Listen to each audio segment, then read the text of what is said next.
We will begin the process of returning millions and millions of criminal aliens back. La première. Donald Trump wants this chaos. And yes, he wants more violence on our streets. Les clés. I have a message for ICE. Get the fuck out of Minneapolis. Arnaud Roysson.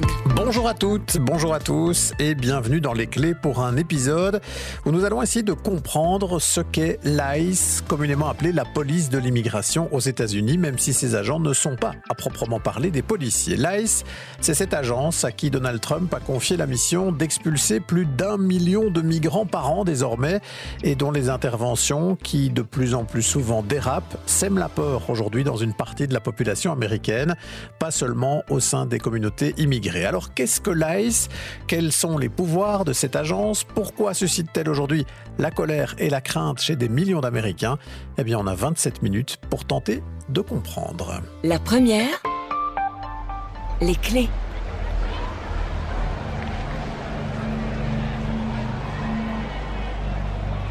Remontons d'abord au début du mois de décembre 2025 à Minneapolis, dans le Minnesota. Un État situé au milieu nord des États-Unis, à la frontière avec le Canada, et qui est marqué en cette saison par un hiver plutôt rude. C'est à ce moment-là, il y a quelques semaines donc, que commence l'opération Metro Search, lancée par l'agence ICE de contrôle de la migration. Elle a pour but affiché d'appréhender des milliers de migrants en situation irrégulière. Alors, quelques 2000 agents de l'ICE sont déployés à Minneapolis et dans la ville jumelle de St. Paul. Et les arrestations commencent. Dans les quartiers où vivent certaines personnes en situation illégale, mais aussi sur des parkings, dans des centres commerciaux ou encore dans une bibliothèque municipale. Chaque fois, le même scénario se répète. Les agents de ICE arrivent, en général en pick-up banalisé. Ils descendent du véhicule, armés et munis de gilets pare-balles, et ils se saisissent des migrants ciblés dans un contexte très tendu où des citoyens essayent parfois de s'opposer, d'empêcher les arrestations et souvent filment les opérations pour documenter certaines violences ou exactions.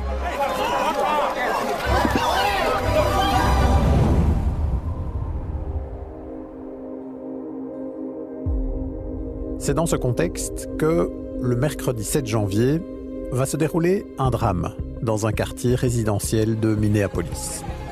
Des agents d'ICE viennent mener une opération dans le quartier et l'on sent à leur arrivée que la tension est déjà plus que palpable. Au milieu de la route, un SUV obstrue en partie le passage des agents. La conductrice du véhicule s'appelle Ronnie Nicole Good. C'est une citoyenne américaine de 37 ans qui vient de déposer son enfant à l'école. Et comme beaucoup d'autres citoyens en colère devant les méthodes des agents de l'ICE, elle semble décidée à compliquer leur action. Plusieurs agents armés s'approchent alors du véhicule. L'un passe même la main à travers la vitre ouverte pour tenter d'ouvrir la portière de l'intérieur. La conductrice, visiblement, prend peur, démarre en trombe, sans doute pour quitter les lieux. Mais c'est à ce moment-là qu'un autre agent tire alors à bout portant sur elle. 3 coups de feu en plein visage. Le véhicule continue sa course quelques mètres et va percuter une voiture blanche stationnée un peu plus loin. La suite de la scène est tout aussi choquante. Alors que des citoyens veulent s'approcher pour porter secours à la jeune femme, ils sont tenus à distance. Et personne parmi les agents de ICE ne semble se préoccuper vraiment de la victime qui gît dans son véhicule. L'agent qui a tiré s'en va d'ailleurs quelques instants plus tard à bord d'un autre véhicule. Très rapidement, après ces faits, l'administration Trump ainsi que le président lui-même diront que l'agent de ICE a agi en situation de légitime défense. Mais l'analyse minutieuse des vidéos, faite notamment par le New York Times, démontre que la conductrice ne s'apprêtait pas à percuter l'agent, mais essayait plutôt de l'éviter pour fuir. Au moment où ont donc claqué les 3 coups de feu qui lui ont ôté la vie.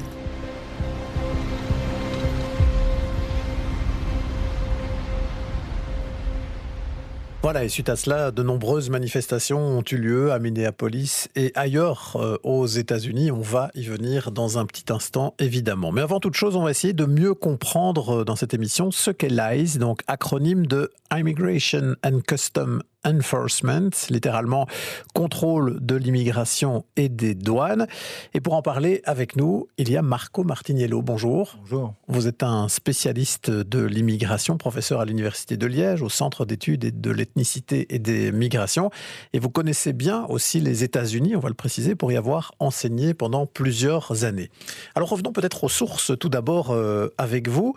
Cette agence fédérale, l'ICE, dont on parle le plus souvent maintenant par son acronyme, elle n'est pas née avec Trump, en fait. Son existence remonte aujourd'hui à plus de 20 ans déjà aux États-Unis. Oui, elle a été créée en 2003 par Bush. Donc c'était une réponse en fait aux attentats du 11 septembre 2001. Donc il s'agissait d'intensifier la lutte contre l'immigration illégale qui était déjà liée aux questions du terrorisme, une thématique qui évidemment a pris de l'ampleur depuis lors. Et donc elle a travaillé sous Bush, elle a travaillé sous Obama, elle a travaillé sous Biden. Mais peut-être qu'elle a travaillé d'une autre manière et qu'on a vu une transformation, surtout depuis le second mandat de Trump, dans les procédures de recrutement, dans les modes d'action et donc aussi dans les effets que ça a à la fois sur la population immigrée, mais de plus en plus aussi sur la population américaine qui n'est pas immigrée. Oui, puisqu'il y a une peur de plus en plus de l'ICE qui semble se répandre dans la population. On va y venir dans un petit instant. Mais avant toute chose, Marco Martiniello, un mot sur le statut de cette agence de lutte donc, contre la migration illégale. On parle de la police de la migration maintenant, de manière générale, quand on en parle. Ce n'est pas, à proprement parler, une police, c'est une agence, mais qui a des pouvoirs qui s'approchent très fort de la police, qui parfois vont presque même au-delà de certains pouvoirs qui sont attribués à la police. C'est ça. À l'origine, la police de l'immigration, c'est la Border Patrol, donc les patrouilles qui sont à la frontière.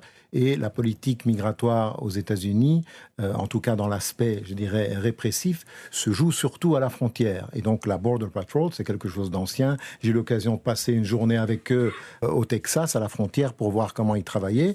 Ici, nous sommes face à une agence qui est particulière et finalement, la secrétaire d'État, Christine Noem, a quand même beaucoup de latitude pour impulser son action dans un sens différent de ce qu'il était auparavant. Maintenant, je ne suis pas en train de dire que tout était rose à l'époque d'Obama et de Biden. Si on regarde notamment les chiffres de déportation, ils étaient très importants et même plus importants durant les 2 dernières années Biden que dans la première année de Trump 2. Mais on est quand même passé à autre chose en termes de comportement par rapport à ce qui se faisait avant. Donc ici, on travaille partout sur le territoire des États-Unis. On ne travaille pas à la frontière, on travaille de manière autonome. Ce qui se passait auparavant, c'est que ICE travaillait avec les polices locales. Et souvent, ICE prenait en charge des personnes qui avaient été arrêtées par les polices locales. Aujourd'hui, ce n'est plus le cas. ICE intervient soit contre l'avis des polices locales, soit simplement de manière autonome, sans même leur demander quoi que ce soit. Nous sommes aussi face à des agents, on le voit, qui sont souvent masqués. Le fait d'être masqué comme ça pour des interventions envers des civils, c'est quelque chose qui est de nature quand même à créer beaucoup plus d'anxiété. On remarque aussi que à l'époque, la formation était quand même prise très au sérieux. La formation durait entre 13 et 26 semaines.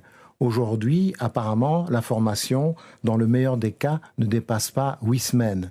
Et donc, nous sommes dans un contexte qui est très difficile et on peut se poser la question de savoir si ces personnes sont bien formées ou suffisamment formées pour effectuer un travail qu'on leur demande de faire. Et donc, un autre élément qui me paraît extrêmement important, c'est que lorsqu'on voit les discours, les modes d'action privilégiés, on voit que toutes les thématiques de l'extrême droite marginale sont reprises. Il y a tout un débat aujourd'hui aux États-Unis. Est-ce que les Proud Boys, qui avaient notamment joué un rôle important dans l'assaut du Capitole, est-ce qu'ils se sont en quelque sorte reconvertis dans ICE ou pas? Point d'interrogation. Mais on voit en tout cas qu'il y a toute une série de dimensions communes. C'est étonnant de voir que dans les campagnes de recrutement, on utilise la même chanson que les Proud Boys. Une chanson nationaliste. La rhétorique masculiniste est très très importante. L'apologie de la race blanche est très très importante. Et la violence comme mode d'action principal est privilégiée. En fait, l'image, c'est que les Blancs sont en quelque sorte assiégés. Et donc, par définition, ils sont en état de légitime défense mentalement, même s'il n'y a pas de violence exercée contre eux ou très peu. Donc ça, c'est ce qui préside, selon vous, à la façon dont fonctionne aujourd'hui l'ICE sous Donald Trump. Ce qui est important dans ce que vous nous avez dit, c'est que c'est pas nouveau qu'on expulse beaucoup, notamment sous Barack Obama, on avait énormément expulsé. C'est à ce moment-là que ça avait atteint des records, d'ailleurs. Mais aujourd'hui, c'est la méthode qui pose de plus en plus question. C'est cette espèce d'État dans l'État, parfois, il faudrait le dire comme ça, de l'ICE qui semble pouvoir fonctionner de plus en plus de manière autonome en se distanciant de plus en plus de l'état de droit, vous le diriez comme ça? Je pense que le danger est effectivement celui-là, c'est qu'on est face à une agence qui semble prendre avec, je dirais, un certain recul tout ce qui constitue le cœur de la liberté aux États-Unis et notamment des droits civils de tous les citoyens. Et donc ça, c'est effectivement un danger extrêmement important. Le fait qu'on puisse intervenir comme ça dans l'espace public, mais aussi dans les espaces privés. Donc moi, j'ai des personnes aux États-Unis qui me disent qu'il y a des incursions dans les appartements, à la sortie des écoles, dans les églises. Donc c'est quand même quelque chose qui est très très lourd par rapport à ce qui se faisait avant. Alors avec nous pour cette émission, il y a aussi notre correspondante aux États-Unis, Aviva Fried. Bonjour. Bonjour. Merci d'être avec nous. Vous nous aviez déjà raconté dans un précédent épisode des Clés ce qui se passait à l'époque des émeutes à Los Angeles et le fait que déjà à l'époque, l'ICE s'était pointé du doigt, notamment pour son type d'intervention que vient d'évoquer ici Marco Martiniello, des interventions qui se font dans des lieux publics, des interventions qui peuvent se faire dans des moments très particuliers, comme des mariages, comme des funérailles, comme des moments de remise des diplômes dans les écoles. On a l'impression qu'aujourd'hui, aux États-Unis, à tout moment dans votre vie peut faire irruption l'ICE et que tout qui, de près ou de loin, est lié à la migration, se sent insécurisé aujourd'hui aux États-Unis. Oui, c'est exactement ce sentiment qui est développé comme ça. Et je pense que c'est un peu le but de l'opération. ICE, qui est comme ça déployé dans les villes américaines, déployé dans les villes démocrates, principalement, n'oublions pas, c'est aussi un outil politique. Pour Donald Trump, c'est essentiellement, même je dirais, un outil politique. Je sais que c'est peut-être un peu cruel de voir ça à l'aune de la politique politicienne, quand on voit la souffrance que ça impose aux personnes qui sont expulsées. Mais il y a un Donald Trump qui est en campagne permanente. N'oublions pas qu'il y a des élections à la fin de l'année. Et qui a bien l'intention de se servir de ICE comme argument, de remettre ICE, de remettre l'immigration au centre de tout le débat politique. D'ailleurs, on le voit très bien dans les chiffres des sondages. Une majorité des démocrates sont évidemment opposés à l'action de ICE, la trouvent disproportionnée. Une majorité des républicains est toujours du côté du président en estimant qu'ICE fait son travail. Là où Donald Trump joue peut-être un jeu dangereux, c'est avec les indépendants qui seraient plutôt du côté opposé à ICE en estimant que ça va un peu loin.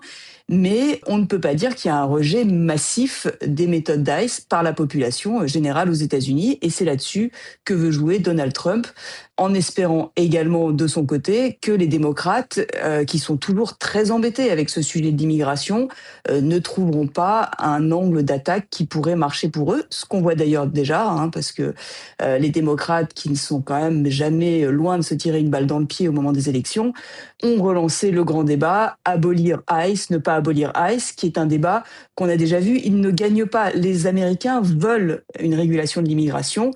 Ils ne la veulent pas comme ça. Mais pour eux, abolir ICE n'est pas une solution viable. Mais donc, à vous comprendre, Aviva Fried, la démonstration qui est effectuée par ICE, au-delà de, effectivement, arrêter des migrants, les expulser, le fait que les choses se passent comme cela, de manière plutôt violente, avec des intimidations qui ne vont pas seulement concerner les personnes qui sont elles-mêmes arrêtées, mais une peur qui est distillée dans les quartiers, l'impression alors d'un État très très fort qui ne fait pas de quartier par rapport justement aux migrants, tout ça, ça participe d'une forme de campagne aussi de la part de Trump qui veut montrer qu'il est implacable vis-à-vis de l'immigration comme il l'avait promis dans la campagne présidentielle. Oui, c'est exactement ça. Et ce que disait votre invité est tout à fait juste. Il y a cette espèce de message masculiniste, ce message on est les plus forts, regardez, on fait quelque chose, qui domine. Trump, très clairement, mobilise sa base. Sa base l'a toujours sauvé, finalement, dans les élections précédentes, à part en 2020, évidemment, mais il peut compter sur cette base. Et quand il lui fait comme ça un appel du pied en lui montrant « regardez, on est les plus forts », c'est clairement un message de campagne. C'est une volonté de s'afficher en macho suprême, si je peux me permettre cette expression. Alors on va s'intéresser un petit peu à un élément que Marco Martinello évoquait déjà, c'est-à-dire le recrutement de nouveaux agents en masse, puisque les objectifs de Donald Trump fixés sont très élevés, expulser 1 million de migrants par an, c'est ce qu'il a promis, et pour cela, il veut étendre très vite le périmètre d'action de ICE, quitte à recruter d'ailleurs du coup des agents très, très peu formés, on va y venir. Tout cela ressort d'une loi budgétaire qui avait été adoptée au mois de juillet 2025, sur laquelle on va revenir avec Sarah Poussé. L'unique grande et belle loi, c'est le nom qu'a donné Donald Trump à ses nouveaux objectifs budgétaires approuvés cet été. C'est ce document qui a accordé à ICE le budget le plus colossal de son histoire, 75 milliards de dollars sur les 4 années à venir. Les 2/3 sont consacrés à la détention d'environ 100 000 immigrants par an. Le reste est dédié au personnel avec l'engagement d'environ 10 000 nouveaux agents. Et pour y parvenir, le département a lancé de grandes campagnes publicitaires. Le Washington Post parle d'un budget de 100 millions de dollars en publicité pour cibler des profils avec un passé militaire ou alors des jeunes, surtout de la génération Z. Les messages de recrutement de ICE circulent partout, à la télévision, à la radio, mais aussi et surtout sur les réseaux sociaux et autres applications utilisées quotidiennement par les Américains, par exemple YouTube, HBO ou encore Spotify, comme ce message. In too many cities, dangerous illegals walk free as police are forced to stand down. Join ICE and help us catch the worst of the worst with bonuses up to $50,000 and generous benefits. Des bonus de 50 000 à 90 000 dollars par an, c'est en effet l'un des multiples avantages que propose ICE. Le département promet aussi des assurances maladie ou pensions en remboursement des prêts étudiants et de très bons salaires. L'âge pour candidater a aussi été baissé ainsi que le niveau de diplôme requis et ça a fonctionné. Depuis cet été, ICE a reçu plus de 200 000 candidatures et a déjà réussi à engager plus de 12 000 nouveaux agents. Objectif atteint donc pour Donald Trump. Mais certains craignent que cet afflux de nouvelles recrues baisse le niveau d'exigence. Certains candidats sont ainsi recrutés sans aucun contrôle de leurs antécédents ou de leurs capacités physiques et psychologiques. John Sandbeck, ancien directeur de ICE sous le gouvernement Obama. Les agents de ICE ont un pouvoir considérable lorsqu'ils sont sur le terrain. Nous devons nous assurer que ces personnes, premièrement, ont l'intégrité requise. Agiront-elles correctement, même en l'absence de témoins ? Et deuxièmement, sont-elles motivées par de bonnes raisons ? Il est très préoccupant de constater que l'administration recherche des individus nourrissant une certaine animosité envers les immigrants. Pour envoyer rapidement tous ces nouveaux agents sur le terrain, la longueur de leur formation a en tout cas été divisée par 2. Marco Martinello, vous nous le disiez, c'est plutôt préoccupant quand on voit les pouvoirs très importants qu'ont ces agents qui interviennent armés, avec parfois peu de contrôle et qui sont en plus très peu formés. Et il y a cette question de l'état de droit, évidemment, qui se pose pleinement, puisque de plus en plus, on a l'impression qu'ils opèrent à la fois sans contrôle et qui sont par contre aveuglément soutenu par l'administration Trump. En témoigne ce qui s'est passé au moment de la mort de René Nicole Goode, où il n'y a pas eu l'ombre d'une question. Tout de suite, le pouvoir trumpiste s'est rangé derrière les agents de ICE, quoi qu'il se soit passé effectivement au moment où la jeune Américaine a été tuée. Oui, tout à fait. En fait, cette agence se comporte plus comme une milice que comme une police.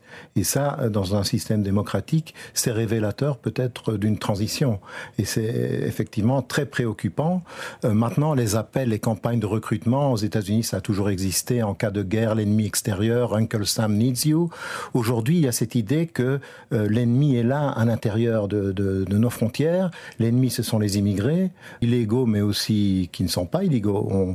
Pour l'instant, on est en train de chasser partout, même dans ces fameux dreamers, c'est-à-dire ce qu'on appelle parfois en Europe plutôt la deuxième génération ou la première génération ennemie, des gens qui sont nés aux États-Unis, soit sans statut, soit qui à partir de 21 ans perdent le statut dont leurs parents bénéficiaient, mais qui sont américains sociologiquement, qui n'ont nulle part autre où aller, eh bien eux aussi sont chassés. Donc il y a un ennemi de l'intérieur qui est multiforme, qui est d'abord un ennemi immigré, un ennemi racial, et évidemment les Américains non immigrés qui se posent des questions sur ce qui est en train de se passer sont eux aussi considérés comme des ennemis de l'intérieur contre lesquels il faut se défendre, et c'est ce qui s'est produit au Minnesota il y a quelques jours. Oui, et vous pointez le fait que de plus en plus de personnes peuvent être la cible. On pourrait presque dire que Donald Trump, ayant pris des mesures très restrictives sur la migration, sur qui peut bénéficier de la nationalité américaine ou d'un titre de séjour, a quelque part créé plus de migrants potentiellement éligibles à l'intervention de l'ICE. C'est clair, on a révoqué le statut temporaire légal de millions de personnes qui sont de facto, dans l'état d'esprit de l'administration Trump, devenus des illégaux susceptibles d'être déportés. Et donc on a augmenté le pool de personnes qui constituent des ennemis de l'intérieur. Donc c'est extrêmement préoccupant. On se retrouve maintenant face à des gens qui ne connaissent pas le Mexique, qui n'y ont jamais habité et qui sont déportés là-bas et qui vivent par exemple avec leurs grands-parents, qui parlent mal la langue, etc. parce que ce sont des Américains des États-Unis sociologiquement. Donc il y a quelque chose qui va au-delà même que simplement analyser les bavures de certaines personnes. On est plutôt dans une dynamique systémique qui veut reconfigurer la conception des États-Unis. Aviva Fried, cette peur qui vit au-delà des communautés immigrées, on avait déjà pu le mesurer justement au moment des émeutes de Los Angeles, ou même par exemple des Belges qui vivent depuis longtemps aux États-Unis et ont même pour certains acquis la nationalité américaine, nous disaient, nous aujourd'hui on a peur qu'à la moindre contravention on puisse éventuellement se faire expulser. Cette crainte aussi d'Américains qui eux sont nés sur le sol américain, qui sont depuis des générations mais qui viennent parfois en aide à certains migrants et qui se disent nous aussi peut-être qu'on pourrait être pris pour cible. C'est une crainte qui s'étend, qui vit de plus en plus dans la population américaine. Oui, très clairement. C'est une crainte qui est là au quotidien pour tout le monde. Vous le disiez aussi pour les Américains. Évidemment, pour les personnes qui sont là sous visa ou avec une carte verte ou qui ont même 2 passeports, puisqu'ils sont dans le collimateur également. Moi, je connais beaucoup de personnes qui ne vont pas manifester, alors que c'est un droit constitutionnel. C'est le premier amendement. On a le droit de manifester paisiblement, pacifiquement aux États-Unis. Et des personnes qui sont là tout à fait légalement, avec des visas, qui sont là depuis des années, qui ont des cartes vertes, ne vont plus manifester aujourd'hui parce qu'ils ont peur de se faire prendre dans les filets de ICE et qu'on révoque leur droit de rester aux États-Unis. Donc il y a effectivement cette espèce de psychose qui s'est installée, qui est malheureusement confirmée dans beaucoup de cas. Ce n'est pas de la paranoïa. Il y a beaucoup de cas où des personnes qui sont là légalement se retrouvent expulsées vers des pays qu'ils ne connaissent pas ou renvoyées dans leur pays sans comprendre pourquoi du jour au lendemain. Donc c'est vraiment quelque chose, une atmosphère qui est un peu lourde. Les États-Unis tels qu'ils n'ont jamais été, en tout cas pas dans l'histoire récente. Je pense qu'on pourrait peut-être se rapprocher de l'atmosphère du McCarthyisme remis au goût du jour en 2026. Avec cette idée justement de l'ennemi intérieur qui n'est plus seulement le migrant, mais ceux aussi qui peuvent venir en aide aux migrants. Quid alors, Aviva Fried, des contre-pouvoirs ? On l'a dit, il y a un contre-discours évidemment qui s'organise côté démocrate, mais où on sent les démocrates parfois un petit peu mal à l'aise dans ce contexte électoral. Au niveau de la justice, est-ce qu'il y a des décisions qui se prennent et qui tentent de limiter cette espèce de liberté, presque d'impunité parfois, qui semble apparaître aujourd'hui pour ICE ? Oui, la justice fonctionne encore. Il y a des contre-pouvoirs, il y a des décisions de justice. Récemment, un juge a interdit à ICE d'utiliser des gaz lacrymogènes et ce genre de répression contre les manifestants, contre les citoyens américains, ne faisant que rappeler la loi, puisque ICE n'a pas pour mission d'intervenir sur les citoyens américains, en principe. Donc voilà, le problème, c'est est-ce que l'administration va respecter ces décisions de justice ? Et si elle ne les respecte pas, que va-t-il se passer ? C'est quand même toujours l'inconnu, parce que très souvent, ces décisions ne sont pas respectées, ou alors on botte en touche en faisant des appels, des contre-appels, en essayant de faire monter tout cela pendant des mois et des mois. Donc on ne sait pas si la décision va être respectée in fine. Ça fonctionne en théorie. Voilà, je sais que c'est pas très satisfaisant comme réponse, mais c'est ce qu'on constate sur le terrain. Côté Congrès, depuis longtemps, on sait que la plupart des représentants des sénateurs républicains ont un peu abdiqué leur contre-pouvoir, leur pouvoir de contrôle sur l'administration.